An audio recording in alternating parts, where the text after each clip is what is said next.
Vítam vás u tohto videa a dnešné video budú obľúbené produkty za uplynulý mesiac. Keďže sú to produkty, ktoré sú cenovo dostupné z drogerie, tak som sa rozhodla vám ich ukázať. Boli to moje najobľúbenejšie produkty, takže myslím si, že podľa mňa teda stoja za to. Tak sa vrhneme na to. Ako prvé tu mám niečo zo starostlivosti o pleť a to sú konkrétne tieto Garnier odličovacie obrúsky. Sú skvelé, krásne voňajú, sú z príjemného materiálu, sú jemné, vôbec nedraždia tie oči, je ich tu 25 kusov a sú na citlivú pokožku a oči. Viem, že oni majú tejto kolekcie ružovej aj ešte micelárnu vodu, ktorú som neskúšala.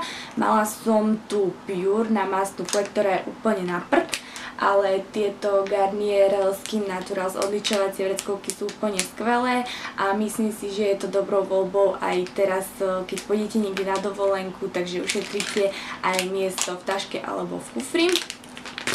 No a teraz tu mám všetko produkty, ktoré sú z dekoratívnej kozmetiky a ja by som teda začala pleťou. Ako prvý tu mám Garnier BB Cream. Je to na masnú a kombinovanú pleť a tento BB Cream je skvelý na masnú pleť, samozrejme je na ňu aj určený a myslím si, že je naozaj skvelý. Má také ľahšie až stredné krytie, krásne zjednotí tú pleť a ak nechcete nejaké nánosy make-upu alebo teda takú ťažkú vrstvu make-upu a nepotrebujete zakryť nejaké veľké nedostatky, tak myslím si, že toto je skvelou voľbou hlavne na leto, kedy tú pleť stačí len zjednotiť. Ako ďalšie tu mám, aby som sa stále držala pleti, korektor a toto je Catrice Liquid Camouflage High Coverage Concealer ktorý je vodeodolný a tento korektor som mala, používala som ho teda už v zime a bol to odtieň 010 Porcelain, toto je 020 Light Beige a keď nepoužívam túto kombináciu, tento BB Cream a tento korektor, tak použijem iba ten korektor. Tento korektor má fakt úžasné krytie, zakryje aj veľké kruhy pod očami, aj nejaké nedostatky pleti, začervenanie, takže myslím si, že tiež je to skvelá voľba na leto, keďže je vodeodolný, teda aspoň to tak píšu, ešte sama som ho neskúšala vo vode, takže nemôžem vám povedať, či je skutočne vodeodolný, ale naozaj som si ho obľúbila a v tomto tmavšom odtieni je úplne skvelý na leto. Ako ďalšie tu mám od Rimmelu a to je Rimmel Stay Matte, ktorý je už takýto vydžabaný, ale tento puder je najpuder, aký som doteraz mala. Dlho vydrží, dlho zmatní tú pokožku a ja ho mám v odtieni 001 Transparent, ktorý vlastne by sa mal prispôsobiť tónu vašej pleti a nejak tú pleť by nemal zafarbiť. Myslím si, že je trošku svetlejší, ako by som potrebovala, ale aj tak je stále fajn a píšu, že napomáha aj minimalizovať pory, čo myslím si, že pre masnú pokožku s rozšírenými pormi je ideálna voľba. Ako ďalšie tu mám od Catrice a to už je takéto zošuchané konturovacie duo a je to Prime and Fine Contouring Palette a ja ho mám v odtieni 010 Aishi Radiance. Toto duo je skvelé, ja už v ňom začínam mať takú dieru menšiu, ale je fakt super. Ten konturovací puder je v takej studenej farbe, čiže je to vhodné aj pre bledšie typy, aj pre tmavšie a musím povedať, že toto duo nemá nejak si veľkú výdrž, ale myslím si, že tých pracovných 8 hodín dá úplne v pohode aj na mojej masnej pleti. Skvele sa s tým pudrom pracuje, je krásne jemne namletý, takže úplne super.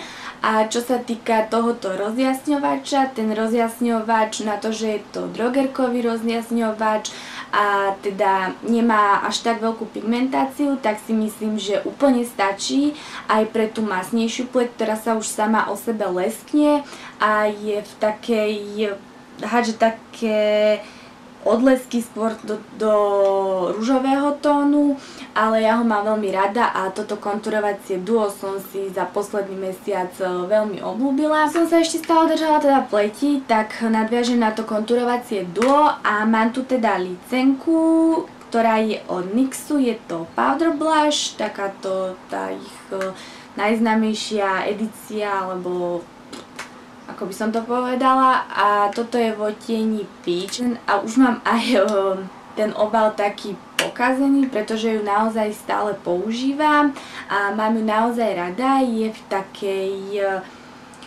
jemne ružovej farbe, áno, je v takej jemne ružovej farbe, takže skvele to ukáže na tých líčkach a tiež vydrží naozaj dlho, má v sebe taký trošku jemný šín, nie je úplne matná, ale to vôbec nevadí, keď nepoužite rozjasňovač alebo nechcete ho použiť, tak stačí taká licenka s takým jemným trblietaním a myslím si, že na bežné denné nosenie je to taktiež skvelá voľba a túto licenku už mám obľúbenú viac ako mesiac a myslím, že v poslednú dobu ani inú nepoužívam, takže tiež doporučujem.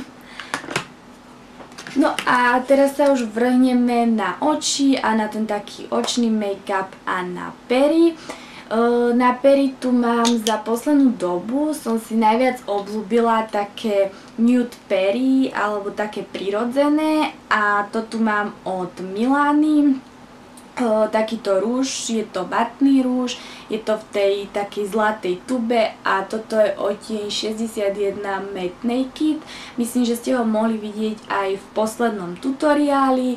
Je to krásne Je to krásna hnedá farba na bežné denné nosenie. Tento rúž je skvele pigmentovaný, dlho vydrží a ešte naviac má krásny luxusný obal, takže keď to vyťahnete niekde z kabelky, rýchlo potrebujete poopraviť tie pery, tak myslím, že za tento obal sa určite nebudete musieť hanbiť.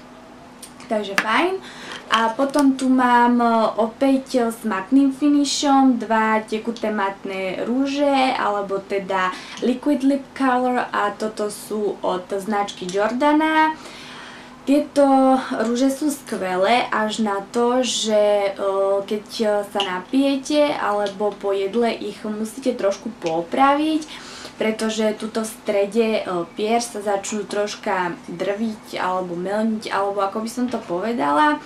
Ale myslím, že to nie je žiadna vada, stoja nejaké 4 €, ja som ho kúpila na e-shope, bol tuším aj nejaký unboxing na to a myslím, že za tú cenu to naozaj stojí a že takúto prirodzenú farbu kľudne poopravíte aj bez zrkadla na tých perách a ja mám odtieň 001 Crème Brûlée, čo je taká nude hnedo-ružová farba, veľmi pekná tiež na bežné denné nosenie. A druhý odtieň mám aj dnes na perách a to je 07 Tiramisu. Majú aj taký šikovný malý aplikátor. Taký, neviem, či to bude vidieť. Dám vám to všetko do záberu teda radšej a veľmi dobre sa nanášajú. Treba chvíľku počkať, pretože až potom, keď zaschnú, tak vlastne chytia taký ten matný finish, ale majú skvelú konzistenciu a veľmi dobre sa s nimi pracujem, až teda na to opadávanie po jedle a pití, ktoré treba trošku poopraviť. A lepšie sa s perami pracuje, keď sú vykonturované a lepšie sa vtedy na nich nanáša aj nejaký rúž, alebo teda ten lip cream matný. A ja som si obľúbila k tým nude rúžom tiež od Jordany takúto konturovaciu ceruzku. Je to v odtieni 05 Natural Silk, takže s ňou vykonturujem tie pery a potom naniesiem už nejaký z tých nude rúžov, alebo teda tých prirodzených a je to úplne skvelé kombo. A už tu mám teraz niečo len na oči a na obočie. Na oči tu mám moju najobľúbenejšiu riasenku, ktorá je od značky Pupa a je to Vamp Mascara, ktorá má taký takú tú kefku alebo kartačik presypacích hodín, takže sa skvele dostanete aj na tie spodné riasy, vlastne kde je tá priehlbinka a neudžabete si všetko okolo očí, keď máte už spravené tiene. A táto riasenka dlho vydrží, krásne natočí a zahustí tie riasy, takže myslím, že to je skvelá voľba. Teraz ako boli tie horúčavy, jedinou nevýhodou bolo, že sa mi troška otlačila tuto hore na očnom viečku. Ako ďalšiu tu mám túto eStyle Liquid Eyeliner, ktorá je tekutá očná linka, krásne drží, je čierno-čierna a má aj taký šikovný aplikátor, ktorý je maličký a ľahko sa dostanete pod tú spodnú líniu, vlastne pod tú vrchnú líniu rias a krásne s ňou aj vytvoríte taký to mačacie oko. A je to hlavne dobré, že ten aplikátor nepichá pri tých myhalniciach alebo pri tých riasách, pretože niektoré tie aplikátory týchto tekutých očných liniek sú také tvrdé a zle sa s nimi pracuje. Tento naopak má taký mäkký aplikátor a veľmi dobre sa s ním pracuje, ľahko sa s ním vytvára tá očná linka a myslím, že aj pre nejaké baby, ktoré sa ešte len začínajú ličiť, je to tiež skvelá voľba. No a potom tu mám ešte nejakú paletku na oči a z tejto paletky vám chcem ukázať len jeden očný tieň, ktorý je skvelý na do vnútorného kútika, na rozjasnenie oka a tiež pod obočie a je to paletka z drogerie a od Essensu, je to All About Romance. Už tiež je taká staršia a je to tento tieň tuto hore, ktorý je proste, to je pigmentácia ako blázon. V tom kutiku tých 8 hodín, tú pracovnú dobu, takže myslím, že tiež je to pekná voľba. Ostatné tie tiene som ešte nepoužila, už mám síce dlho, ale v tom rozjasňujúcom očnom tieni už za chvíľku budem mať dieru, takže myslím si, že to hovorí o všetkom.